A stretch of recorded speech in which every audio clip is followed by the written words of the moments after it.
I have bad news, guys. Daima is failing. Dude, I knew that people were gonna mess this up. Like, we finally get something different, unique, and the fandom is not supporting it. It's crazy. So let's take a look.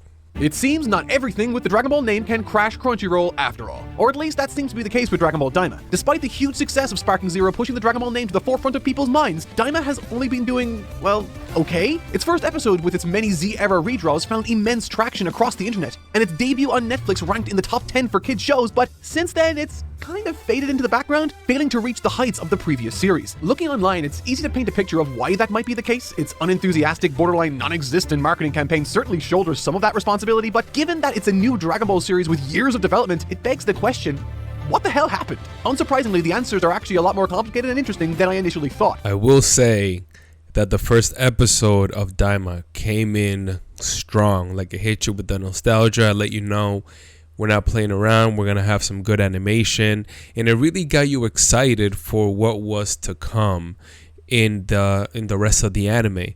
Some of the other episodes maybe were not as strong, so maybe I feel like maybe if the beginning was a little bit faster, maybe it could have gained some more traction, potentially. Dragon Ball magic were some of the first words superimposed over the inaugural reveal. And hey look, he got his wish. It wasn't magic, it was Daima. And it always was gonna be. But what did the trailer tell the millions of Dragon Ball fans around the world? Well, let's see. There's a new villain, everyone is turned into a kid, and it was a new era? You know what? Who cares? You can't always have the perfect reveal. Sometimes things go wrong, and while this was less than an ideal way to reveal this brand new story to the world, there was still a full calendar year for the powers that be to turn up the gas and really hype this brand new release up. So, what was this next big marketing move? Many months later. At the tail end of January, the powers that be from Japan saw fit to feed us, the starving masses, a Goku trailer. And what did it tell us? That there were new villains, everyone was turned into a kid, and black cheeseburgers? I do have to say that after the initial reveal, which I saw from other people streaming at the event, it wasn't the best quality, right? But after that, I really didn't keep up with it. I'm like, okay, I'll check it out once it comes out. So, I mean, let me know in the comments, do trailers or follow-up trailers really build up that much momentum? I feel like if you're interested in the anime, you're going to look forward to it regardless. But I don't know, maybe it's different because of the history that Dragon Ball has. It actually gets worse for Dragon Ball Daima. Crunchyroll is the main place where people are watching it, right? And yet, Crunchyroll is not promoting it very much either. It's not exclusive to them. Yeah. They have a bunch of titles that are exclusive to them, whereas Toei gave Dragon Ball to Hulu and Netflix as well. No one has a motivation to promote it because, like, why would you promote a show that a big portion of the audience is going to go somewhere else to watch it?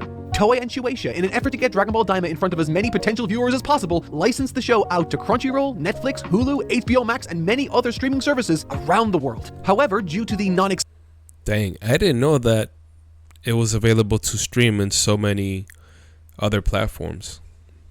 exclusive nature of these deals, Toei and Shueisha removed, perhaps inadvertently, the incentive for any of these platforms to advertise this show to their enormous subscriber bases. In other words, Daima wasn't a platform original as many of these services love to tout. Why would Crunchyroll advertise Dragon Ball Daima when they know somewhere like Netflix also hosts the show and has 10 times the reach it does? Dang, that's crazy because it really seems to be counterproductive.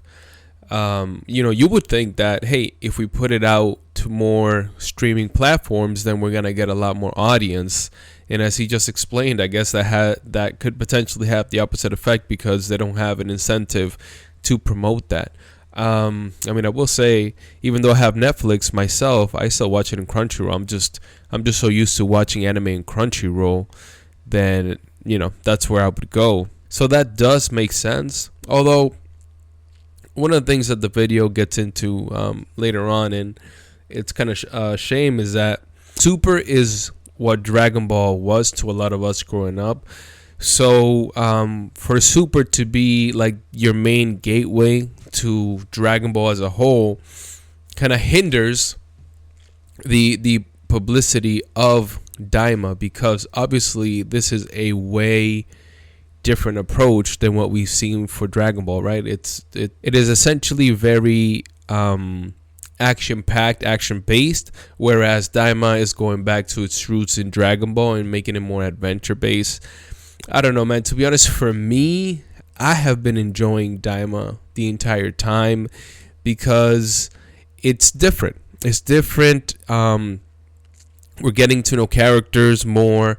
You're looking forward to, hey, what is going to happen, versus in Super or Dragon Ball Z or anything else, you're just looking for that next power up, that next fight that's going to happen. So it's a different sense of anticipation that I haven't felt in Dragon Ball for a while. I don't know, man. I really do hope that Daima stays popular enough for them to continue with this approach and to not give up on it.